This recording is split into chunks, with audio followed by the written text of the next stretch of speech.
வரகவி என்று அழைக்கப்பட்ட ஒரு கவிஞனால் வடிக்கப்பட்ட கவிதைகள் சினிமா பாடல்களாக வந்ததால் அவை பெரும் புகழ் பெற்றன.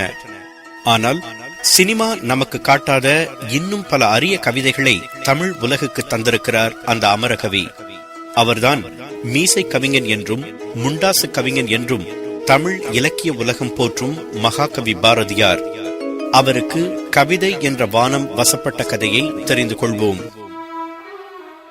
1882 ஆண்டு டிசம்பர் 11 தமிழ்நாட்டின் திருநெல்வேலி மாவட்டத்தில் உள்ள எட்டயபுரம் எனும் ஊரில் சின்னசாமி ஐயருக்கும் லக்குமி அம்மாளுக்கும் மகனாக பிறந்தார் பாரதியார்.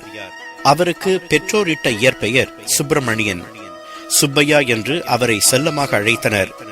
சுப்பையாவுக்கு 5 வயதான போது தாயார் இறந்து போனார். 2 ஆண்டுகள் கழித்து தந்தையார் மறுமணம் செய்து கொண்டார். சிறு வயதிலிருந்தே மொழி மீது சுப்பையாவுக்கு மிகுந்த பற்றும் புலமையும் இருந்தது.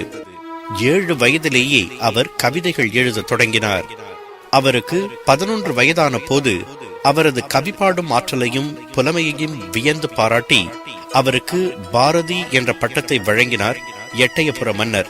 அன்றிலிருந்து அவர் பெயர் சுப்பிரமணிய பாரதி என்றானது. பாரதி தமிழும் கவிதையுமாக கனவுலகில் சஞ்சரித்துக் கொண்டிருக்க அவரது தந்தையோ தனது மகன் தொழில்நுட்பத் துறையில் தேர்ச்சி பெற வேண்டும் என்று விரும்பி அவரை தமிழ் பள்ளியில் சேர்க்காமல் ஆங்கிலமும் கணிதமும் பயில்வதற்காக திருநெல்வேலிக்கு அனுப்பி வைத்தார். அங்கு சென்று கல்வி பயின்ற பாரதி படித்துக் கொண்டிருந்த போதே செல்லம்மாள் என்ற பெண்ணை அவருக்கு திருமணம் செய்து வைத்தார் தந்தை. ஆனால் பின்னாளில் இது போன்ற பால்ய விவாகத்தை வன்மையாக கண்டித்தார் பாரதி. பாலருந்து மதலையர் தம்மையே கோலமாக மனத்திடை கூட்டும் இப்பாதகர்கள் இன்னும் 1000 ஆண்டு அடிமைகளாக இருந்து அழிவர் என்று சபித்தார். நல்ல நிலையில் இருந்த பாரதியின் தந்தை எட்டயபுரத்தில் பருத்தி அரவை ஆலை நிறுவ விரும்பினார். அந்த ஆலைக்காக வெளிநாட்டிலிருந்து கப்பலில் வந்து கொண்டிருந்த இயந்திரங்களும் உதிரி பாகங்களும் கடலில் மூழ்கவே அவருக்கு பெரும் இழப்பு ஏற்பட்டது. அந்த கவலையிலிருந்து மீள முடியாமல் நோய்வாய்ப்பட்டு அவர் இறந்து போனார். அப்போது பாரதிக்கு வயது 16 தான். தந்தையின் மறைவிற்கு பிறகு பாரதியின் குடும்பத்தில் வறுமை வந்து சேர்ந்தது. பிறகு காசிக்கு சென்று அலகாபாத் பல்கலைக்கழகத்தில் சேர்ந்து சமஸ்கிருதத்தையும் இந்தியையும் கற்றார். சமஸ்கிருத மொழியில் முதல் வகுப்பில் தேறினார். ஆங்கில கவிஞர்களான ஷெல்லி, பைரன் போன்றோரின் கவிதைகளில் அவருக்கு அதிக ஈடுபாடு ஏற்பட்டது. அதன் காரணமாக அவர் பின்னாளில் ஷெல்லிதாசன் என்ற புனை பெயரில் கட்டுரைகள் எழுதியிருக்கிறார். இந்தி, சமஸ்கிருதம் தவிர்த்து ஆங்கிலம், பெங்காலி, கட்ச் போன்ற மொழிகளிலும் புலமை பெற்றிருந்தார் பாரதி. அத்தனை மொழிகளில் புலமை பெற்றிருந்ததால் தான் யாமறிந்த மொழிகளிலே தமிழ் மொழி போல் இனிதாவது எங்கும் காணோம் என்று துணிந்து சொன்னார் பாரதி. தீண்டாமையை அறவே வெறுத்தவர் பாரதி. அதற்கு தன்னையே முன் உதாரணமாக்கிக் கொண்டார். தீண்டாமை என்ற கொடுமைக்கு ஆளானோரிடம் அன்பு செலுத்தியதோடு அவர்களுக்கு இல்லாதது தனக்கு வேண்டியதில்லை என்று கூறி தான் அணிந்திருந்த பூநூலை அறுத்தறிந்தார். 4 ஆண்டுகள் காசியில் இருந்துவிட்டு திரும்பிய பாரதி எட்டயபுர மன்னரின் அழைப்பை ஏற்று அரசவை கவிஞராக பணியாற்றினார். 1903 ஆண்டு 21வது வயதில் அவருடைய எழுத்துக்கள் முதலில் அச்சில் வந்தன. அதற்கு அடுத்த ஆண்டு மதுரை சேதுபதி பள்ளியில் தமிழாசிரியராக பணியாற்றினார். அதன் பின்னர் சுதேசமித்திரன் பத்திரிகையின் துணை ஆசிரியராக பொறுப்பேற்றார். 1905 ஆண்டு சுதந்திர வேட்கை காரணமாக அரசியலில் பிரவேசிக்க தொடங்கினார் பாரதி. கப்பலோட்டிய தமிழன் வ.உ.சி.யுடன் அவருக்கு நெருங்கிய தொடர்பு ஏற்பட்டது. சகோதரி நிவேதிதாவை சந்தித்த பாரதி அவரையே தனது ஞான குருவாக ஏற்றுக்கொண்டார்.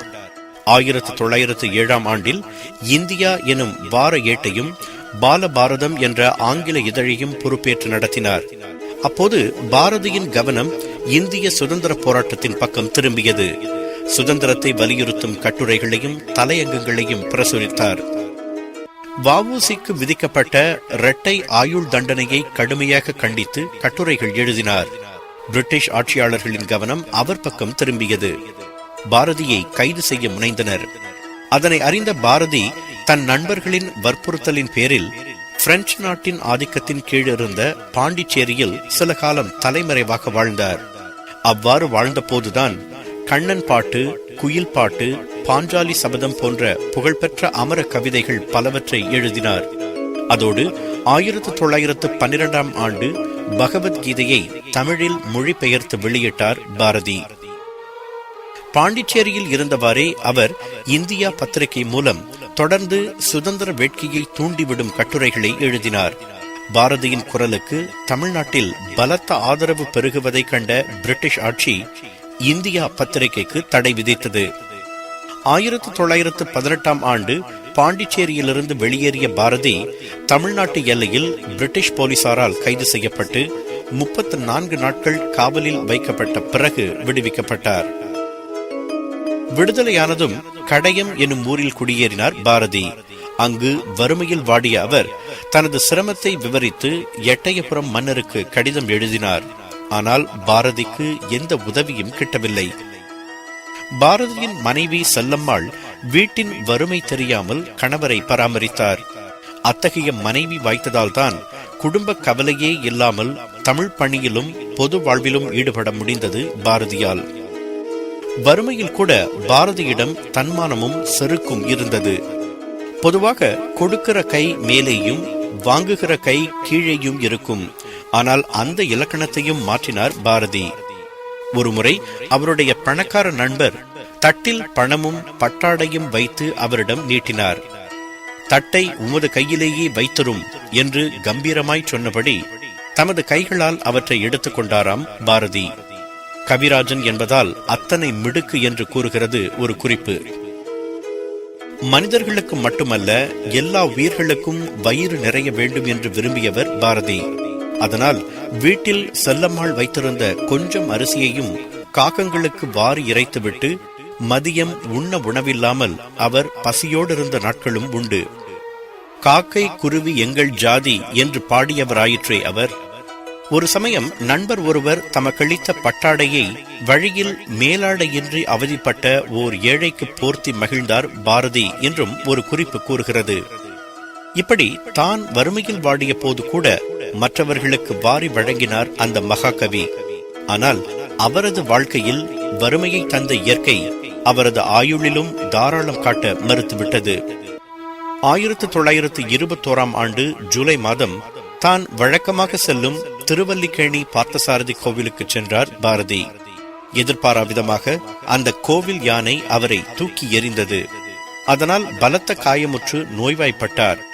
சிறிது நாட்களில் வயிற்று கடுப்பு நோயால் அவதியுற்று அதே ஆண்டு செப்டம்பர் 11ஆம் தேதி தனது 39வது வயதில் காலமானார் பாரதி. இள வயதிலேயே அவர் மாண்டது அவலம் என்றால் அதைவிட இன்னும் ஒரு சோகமான நிகழ்வை கவிராஜன் கதை என்ற தனது நூலில் குறிப்பிடுகிறார் கவிஞர் வைரமுத்து. பாரதியின் இறுதி ஊர்வலத்தில் மிகச் சிலரே கலந்து கொண்டனர். அதனை குறிப்பிடும் போது, இறுதி ஊர்வலத்தின் எண்ணிக்கை 20க்கும் குறைவாக இருந்ததாம் தோழர்களே. மகாகவியனுக்கு மரியாதை பார்த்தீரோ? அவன் உடம்பில் மொய்த்த ஈக்களின் எண்ணிக்கையில் கூட ஆட்கள் இல்லையே என்று கூறுகிறார். தமிழ் பாரதிக்கு கிடைத்த வரம், பாரதி தமிழுக்கு கிடைத்த வரம். பாரதி குழந்தைகளுக்காக பாடினார், பெண்களின் முன்னேற்றத்துக்காக பாடினார், அறியாமை நீங்கவும் ஜாதி வெறியை சாடவும் நாடு விடுதலை பெறவும் பாடினார். அந்த தீர்க்கதரிசியின் பல கனவுகள் பலித்தன. அவர் இன்னும் அதிக காலம் வாழ்ந்திருந்தால் தமிழ் இன்னும் வளம் பெற்றிருக்கும், தமிழனும் வளம் பெற்றிருப்பான். மனித நேயமும் பெண் முன்னேற்றமும் ஜாதி ஒழிப்பும் சமத்துவமும் வறுமை ஒழிப்பும் தான் பாரதியின் வாழ்க்கை கனவுகளாயின. அந்த கனவுகள் மெய்ப்படும் என்ற தன்னம்பிக்கையை அவர் எப்போதுமே இழந்ததில்லை. நமக்கும் கூட அந்த விதி பொருந்தும். விரும்பும் இலக்கை நோக்கி நாம் தன்னம்பிக்கையோடு பயணித்தால் விரும்பும் வானம் நமக்கு வசப்படும் என்பதுதான் பாரதியின் 39 ஆண்டு வாழ்க்கை நமக்கு சொல்லும் முக்கிய பாடம்.